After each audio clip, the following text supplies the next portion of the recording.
Communist party CPB Jessore জেলার সাবেক সাধারণ সম্পাদক অধ্যাপক গাজী গোলাম মোস্তফা, অধ্যাপক গাজী গোলাম মোস্তফা।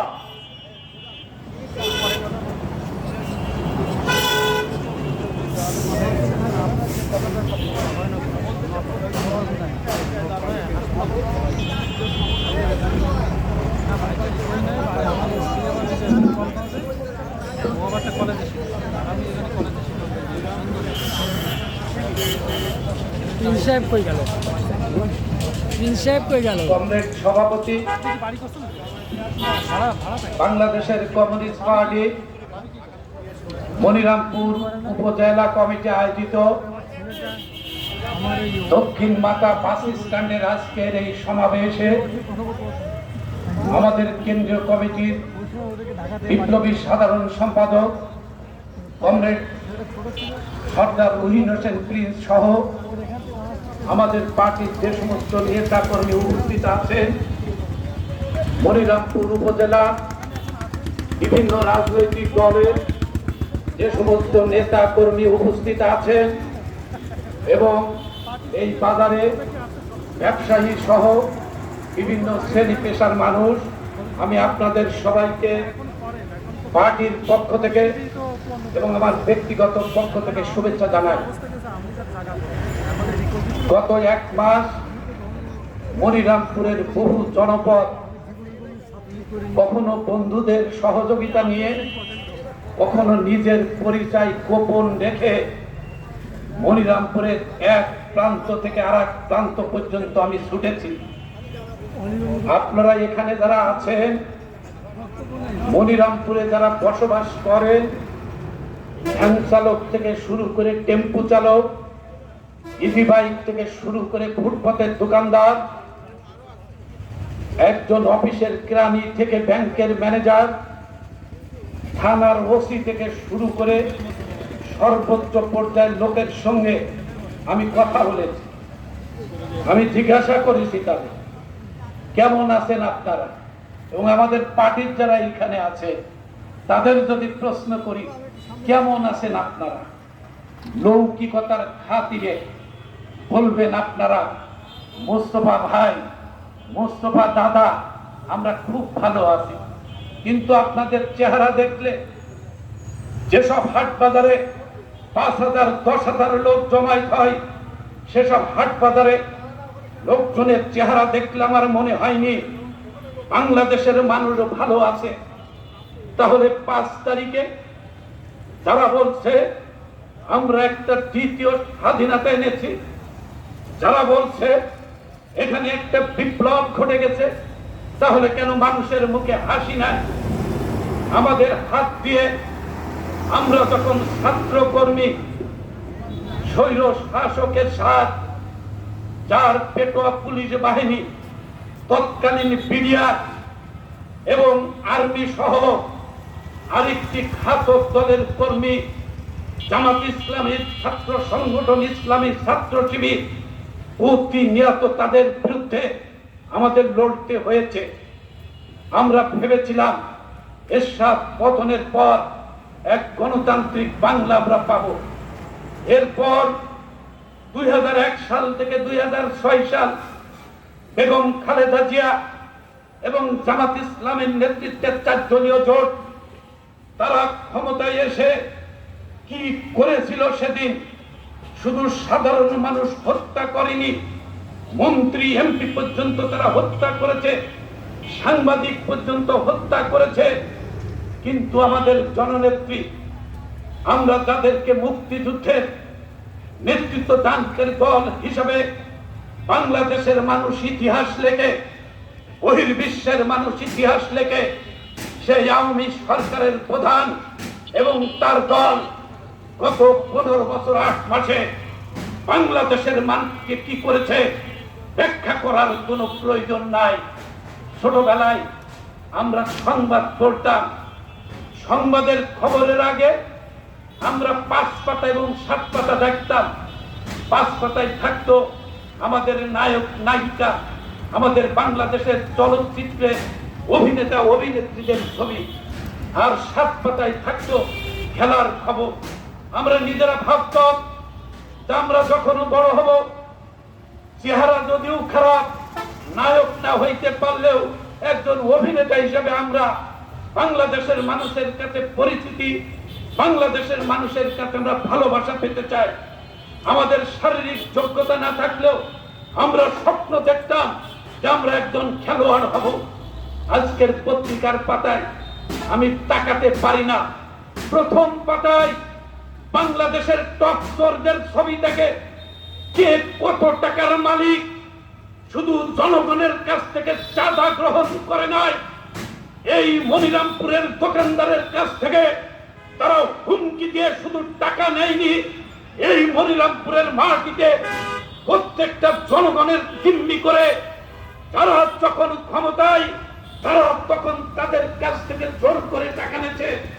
আমরা মনিরামপুরে যখন আসি, আমরা যশোরে যখন যাই, আমার কেন্দ্রীয় নেতা সরদার মনির হোসেন পীর সারা বাংলাদেশ যখন সফর করে, প্রথম আসে নির্যাতনের কথা, প্রথমে আসে চাঁদাবাজির কথা, প্রথমে আসে জায়গা জমি দখলের কথা, প্রথমে আসে ব্যবসা প্রতিষ্ঠান দখলের কথা। কেউ বলে বঙ্গবন্ধুর স্বপ্ন নাকি তারা বাস্তবায়ন করে, কেউ বলে শহীদ জিয়ার আদর্শ নাকি তারা বাস্তবায়ন করে। আজকের বলতে চাই, এক সময়কার মুসলিম লীগ যাদের প্রতীক ছিল হারিকেন, আমরা যারা বামপন্থী কর্মী এক সময় মূল্যায়ন করতাম পাকিস্তান সৃষ্টির মূলে যে মুসলিম লীগের প্রগতিশীল ভূমিকা ছিল, সেই পাকিস্তান রাষ্ট্রের জনক ছিল মুসলিম লীগ। আজকের হারিকেন দিয়েও তাদের খুঁজে পাওয়া যায় না। বাংলাদেশের মাটিতে আজকের যে বঙ্গবন্ধুর স্বপ্ন, বঙ্গবন্ধুর মতো একজন অবিসংবাদিত নেতা, তাকে বিতর্কিত করেছে কারা?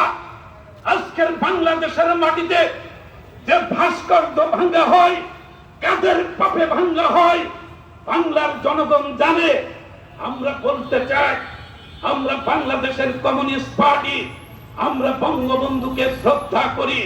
আমাদের শ্রমিক নেতা মাহবুবুর রহমান মজনু এখানে বসে আছে, তিনি সেদিন বলছে আওয়ামী লীগের এক মেয়রের সঙ্গে বাংলাদেশের মুক্তিযুদ্ধের চেতনা নিয়ে কথা হচ্ছে। বঙ্গবন্ধুকে কে কতটুকু শ্রদ্ধা করে সেই বিষয়ে কথা হচ্ছে। তিনি একটা পৌরসভার মেয়র। আমাদের শ্রমিক নেতা মাহবুবুর রহমান মজনু তিনি যখন চুক্তির পর চুক্তি দিয়ে তৎকালীন আওয়ামী লীগ তাদের নেতারা যে বঙ্গবন্ধুর আদর্শ মানে না, মুক্তিযুদ্ধের চেতনা ধারণ করে না, এই বিতর্কে যখন অংশগ্রহণ করে তিনি কোন অবস্থায় মাহবুবুর রহমান মজনুর কোন চুক্তিকে খণ্ডন করতে পারছে না, তখন তিনি আক্ষেপের সঙ্গে বলছে, মাহবুবুর রহমান মজনু, আপনারা বঙ্গবন্ধুকে বুকে ধারণ করেন না। কমিউনিস্ট পার্টির নেতারা বঙ্গবন্ধুকে নাকি বুকে ধারণ করে না। মাহবুবুর রহমান মজনু বলল যে আপনার যে সিটি কর্পোরেশনের পাশে বঙ্গবন্ধুর ভাস্কর্য করা হয়েছে, এই ভাস্কর্য করতে কত টাকা খরচ হয়েছে? উনি বলল ৮১ লক্ষ টাকা খরচ হয়েছে। আমরা খোঁজ নিয়ে দেখলাম ওই ভাস্কর্য তৈরি করতে মাত্র ২৭ লক্ষ টাকা খরচ হয়েছে। অর্থাৎ যিনি বঙ্গবন্ধুর আদর্শ বাস্তবায়ন করেন, তিনি বঙ্গবন্ধুর ভাস্কর্য তৈরি করে ৫৪ লক্ষ টাকা আত্মসাৎ করেছেন। সেই কারণে উনার বুকে বঙ্গবন্ধু থাকে, কমিউনিস্ট পার্টির নেতাদের বুকে বঙ্গবন্ধু থাকে না। আমি চ্যালেঞ্জ করে বলতে চাই, গত পার্লামেন্টে যারা মন্ত্রী ছিল, এমপি ছিল, গোটা বাংলাদেশের যারা জনপ্রতিনিধি ছিল, যদিও জনগণের ভোটের প্রয়োজন হয়নি, আওয়ামী লীগের তৃণমূল থেকে কেন্দ্র পর্যন্ত যে সমস্ত কমিটি ছিল, একজন প্রমাণ দিতে পারবেন না যার বিরুদ্ধে অর্থনৈতিক কোনো কেলেঙ্কারি নাই। 5 তারিখের ঘটনায় অনেকে আপনারা বলবেন এইটা একটা গভীর ষড়যন্ত্র, কিন্তু আমরা কি বলি, আজকের একজন গরিব মানুষ, এই যে ভবদার বানভাসীরা এখানে আসছে, জিজ্ঞাসা করেন তাদের কাছে, আওয়ামী লীগ বিএনপি জোন কিনে সমাবেশ করে, আমাদের এইখানে যারা আসছে, আমরা কমিউনিস্ট পার্টি, আমরা কিন্তু জোনের দাম দেয় নাই। আমাদের নেতা, আমাদের কর্মীরা আমাদের পার্টিকে ভালোবেসে এখানে আসছে। সুতরাং যারা আজকে দুশ্চিন্তায় আছেন, বাংলাদেশ কোন পথে যাবে, ডক্টর ইউনূস অন্তর্বর্তীকালীন সরকারের উপদেষ্টা হিসেবে তিনি কি সত্যি সত্যি বাংলাদেশকে লিড দিতে পারবেন? আমি ডক্টর ইউনূস পারবে কি পারবে না সে প্রশ্নে আমি যাইতে চাই না।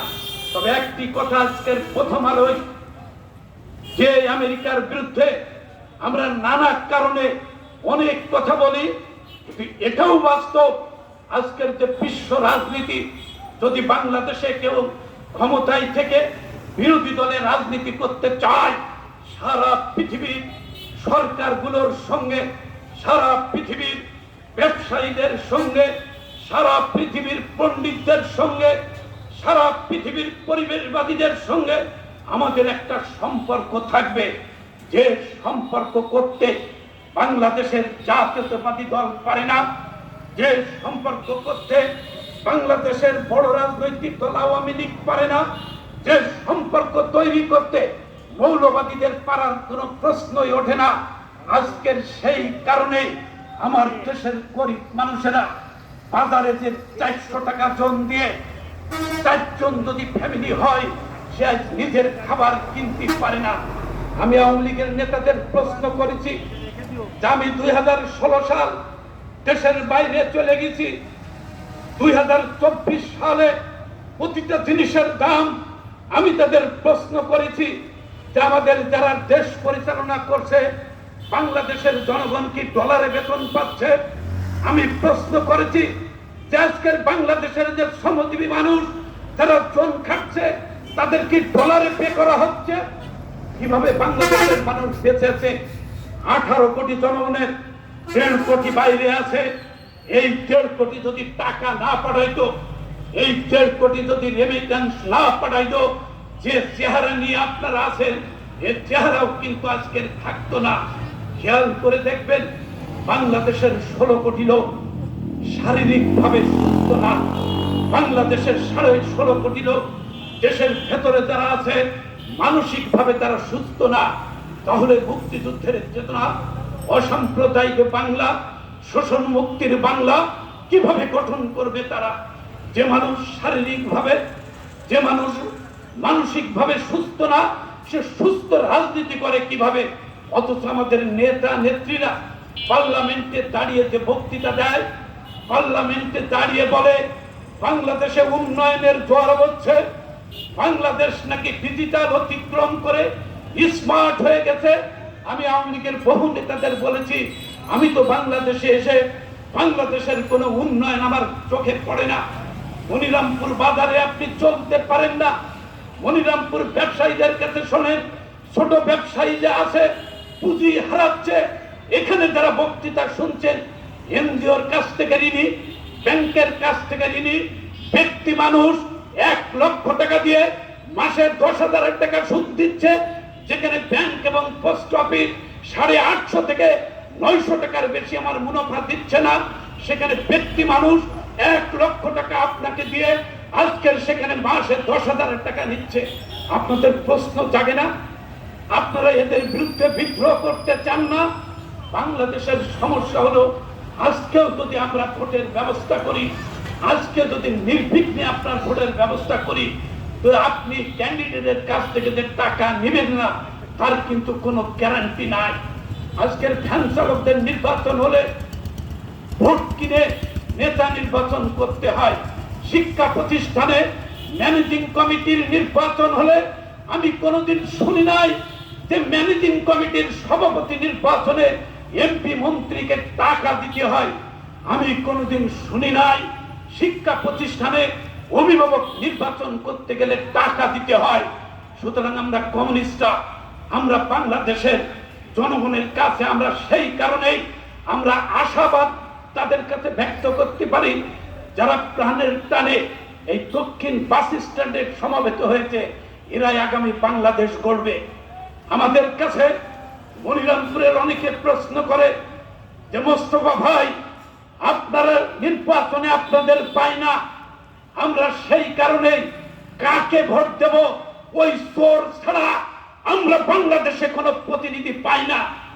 একজন ইউনিয়নের মেম্বার সংরক্ষিত 3 জন দিয়ে 12 জন, আর যে চেয়ারম্যান সে আওয়ামী লীগ হোক, বিএনপি হোক, জাতীয় পার্টি যে দলেরই হোক না কেন, জনগণের কল্যাণের জন্য কয়জন তারা ভূমিকা নেয়? আজকে ছিল চাষের ঘর, 5 বছর পরে চেয়ারম্যান সাহেবের 2 তলা বিল্ডিং হাঁকায়। আজকের চেয়ারম্যান সাহেবের 5 বিঘা জমি ছিল, 5 বছর পরে দেখা গেছে 50 বিঘা ঘেরের মালিক হয়েছে এই মনিরামপুরের মাটিতে। এই সব চেয়ারম্যান তৃণমূলের জনপ্রতিনিধি, তার বিরুদ্ধে আপনারা ব্যবস্থা নিতে পারেন না। আমাদের কমিউনিস্ট পার্টি আগামীতে এখানে যারা আছেন অনেকে বলতে পারেন টাকা ছাড়া নির্বাচন করা যাবে না। আমি ব্যক্তিগতভাবে বিশ্বাস করি না।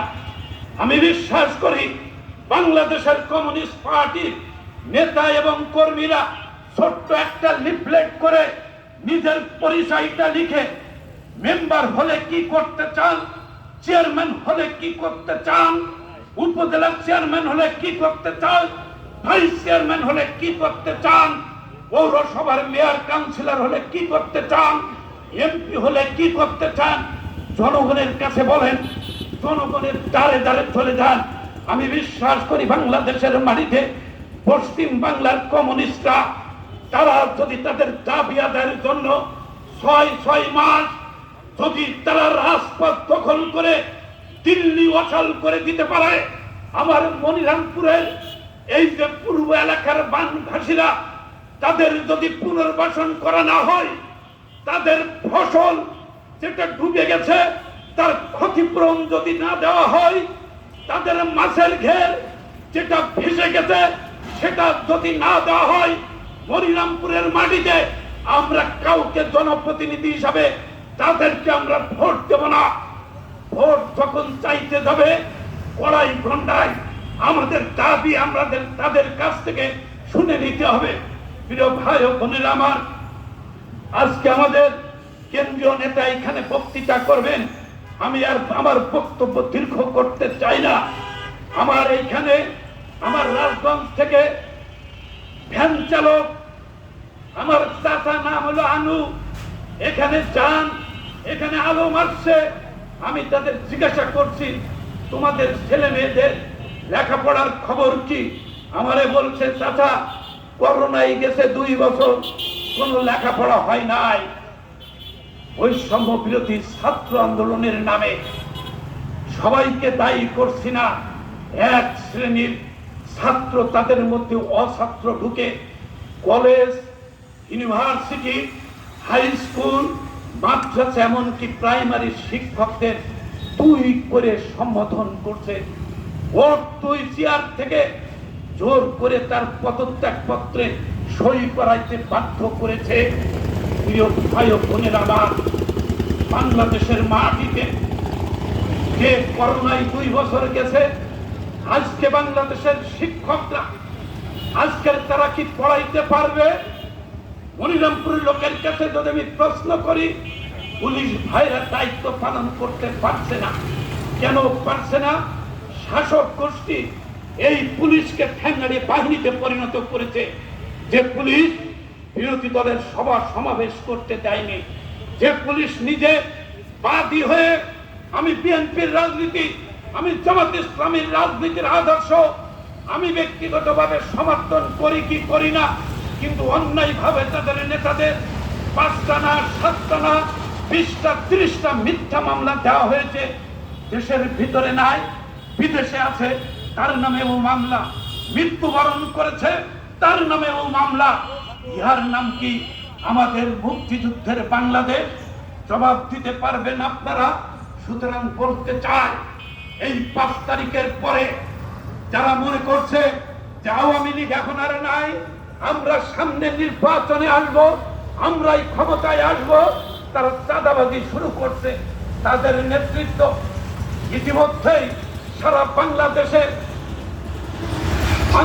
জাতীয়তাবাদী দলের বর্তমান সাধারণ সম্পাদক, যাকে আমরা একটা ভদ্রলোক হিসেবে জানি, ফখরুল ইসলাম, তিনি বলছে যে আমাদের নেতা